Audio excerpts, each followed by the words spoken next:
has arrived to shoot a new motion picture. The movie is titled Blood In, Blood Out. It's produced and directed by Taylor Hackford, who produced La Bamba and directed An Officer and a Gentleman. This has been the most passionate film project of my life. Forget the dolly, let's do it. Forget the dolly, let's do it. I was putting myself on the line and taking a lot of chances. And because of that, I felt alive and more committed than I ever have before. And action! This film is about family. It's about these three young men, two half-brothers and a cousin.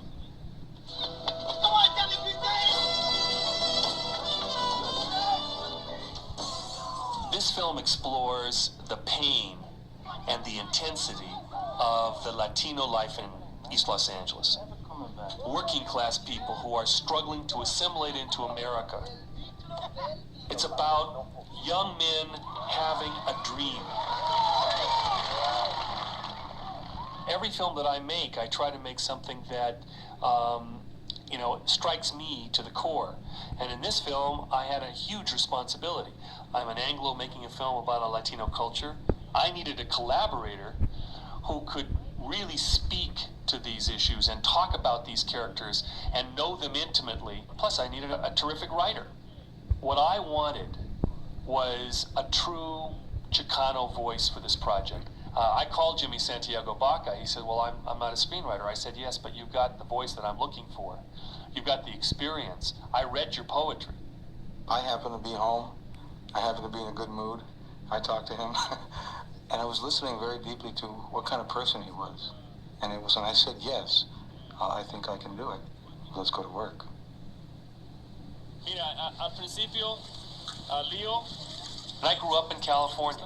I grew up with a lot of Chicano friends. I spent time in their households. I felt an immediate affinity and love for Chicano culture. It's probably the passion, it's the humor.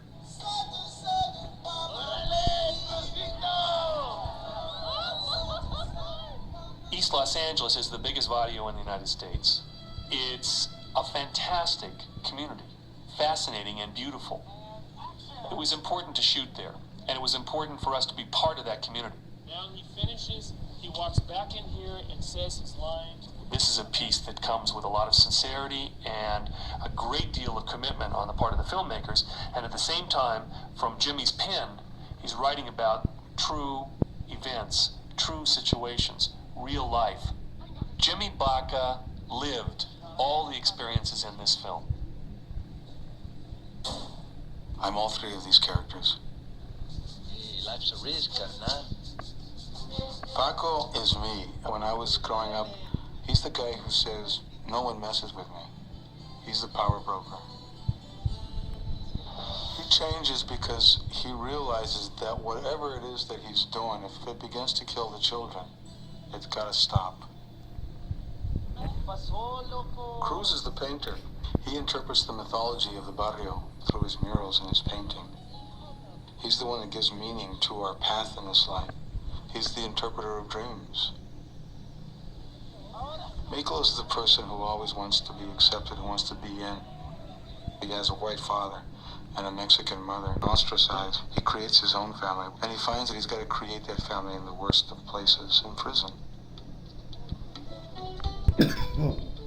What Jimmy Baca embodied in this script are characters that we can get to know. We can understand their motivations and their pain and their frustrations, and at the same time their passions. Patos locos forever. These three kids' lives, when they wake up in the morning, anything could happen and death is around every corner. You see, existence in their life is not broad. It doesn't take on tomorrow. Only thing that counts is today. Who are you fighting? Just fighting yourself! What are you doing? Those are my carnales, they're my family. I'm your family! The violence comes out, but these are children doing it. You gotta understand, these are kids. They don't know what the consequences are. They don't know that the boundaries are gonna burst. It's an eye for an eye, biblical avenging. The three brothers in this film go through drastic changes in their lives. The greatest passions can exist within a family, the greatest loves, the greatest hatreds, but you're always bound by that bond of blood. Over the course of time, they move in different directions, and you see brother coming up against brother. Paco's a policeman. He comes to a robbery. Miklo is one of the masked robbers. It's at that point in time that Paco is making the most crucial decision in his life, either to betray his own people or stay true to himself, to his own belief system.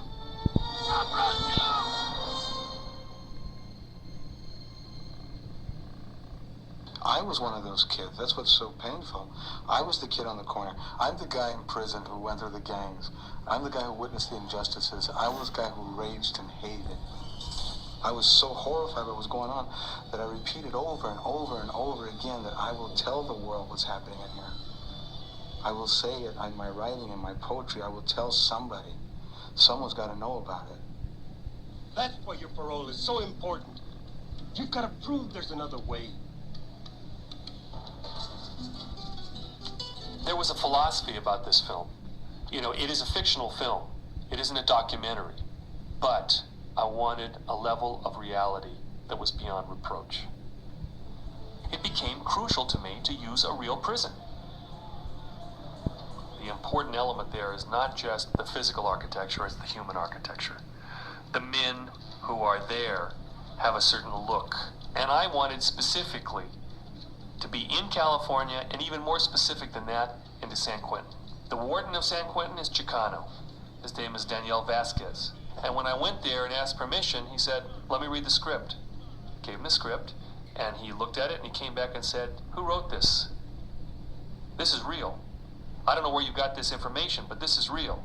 And because of that, he let us in. When I put the actors in with you guys, You walk through the gates and they make you sign something that says, "We do not have a hostage policy here." That means you go in at your own risk. It's a sobering responsibility. I know the danger of it, and I didn't soft pedal that to the crew. We never had an incident. We shot there for 5.5 weeks, and it was an incredible experience. And I know the reality is on the screen. When you're inside those prison walls and you see those men's faces, there's only 8 actors. All the rest are real inmates. I don't think that this film has followed the footsteps of any film before it. I don't think it has predecessors. I think that what Taylor Hackford did as a director was leap into this arena of fire. It could have been easy to follow some sort of recipe, but we didn't. We were truly following the heartbeat of East LA. Because we're from East Los, The film is about revelation and forgiveness. It's someone forgiving another person for hurting them, and it's someone else revealing to that person their weakness. At the very end, we're looking at a man weeping who hasn't wept. We're looking at a man talking who hasn't talked. We're looking at 2 brothers embracing who haven't embraced. What's important at the end of this film is that you see characters that have gone through and survived. They've come out on the other end, and the healing can begin. We are in this boat together. We must discover each other's cultures in this country, as we always have, in order to survive. This film can be a step in that direction. Hasta que nos morimos,